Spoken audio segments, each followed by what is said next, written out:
Apple drives listening to unprecedented levels. Fans have become more active participants in creating and distributing music through videos on YouTube or TikTok. Format changes in recorded music are the best lens through which to view the evolution of the music industry.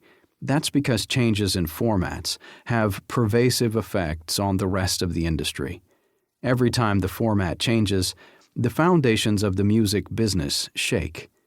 Nikki Sixx, co-founder and primary songwriter of the band Motley Crue, said, "Formats are going to change because this is what the people want. It's not what the labels want." For each of the formats in which recorded music has been distributed, this book will review how technological advancements came together to enable new experiences for fans. The first version of the new product was often not quite good enough to drive mass market adoption.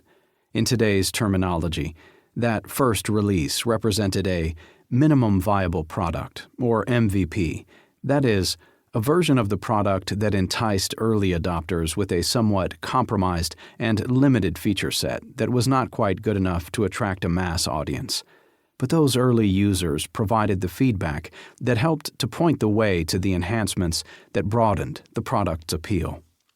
Once the technology advanced to make the format attractive to a large audience, the resulting mass market adoption had wide-ranging impacts on business models and ways of generating revenues. As we'll show in this book, the changes reach far beyond consumer experiences. Artists change their creative processes and musical styles to take advantage of the new formats. New distribution strategies emerge, as do new ways for artists to get paid.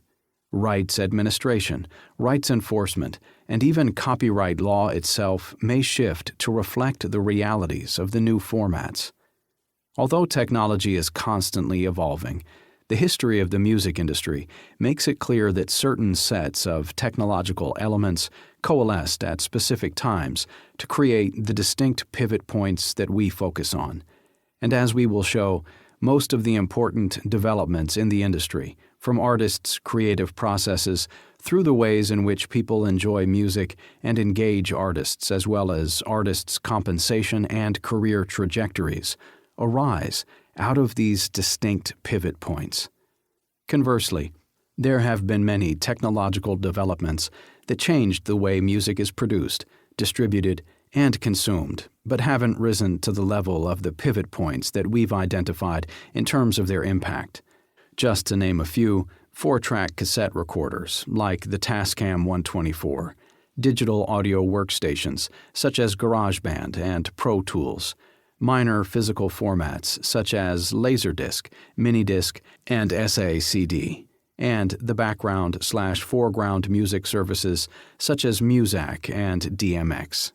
Technology has also contributed incalculably to the creation of music and increased its supply, but innovations such as electric guitars, synthesizers, and digital sampling haven't materially affected the structure of the industry the way format changes have.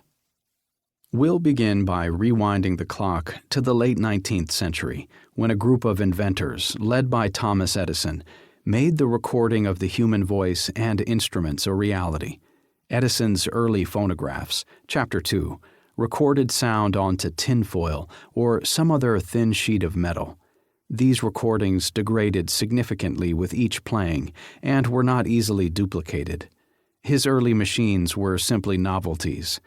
Calling them minimally viable may have been stretching the definition of viable. But they did represent the kernels of the modern recording industry. Once others perfected the use of wax cylinders and discs that could be recorded more easily, reproduced in volume, and played back more frequently, the technology foundation was ready to construct a new business, complete with the first worldwide recording stars. Advances in vacuum tube technology made it possible for a family to listen to broadcast radio together instead of using earphones. Affordable models with loudspeakers were introduced in 1927. The electronics essential to radio also found their way into a new generation of phonographs. The Great Depression after the To keep listening to this audiobook for free, click the link in the description.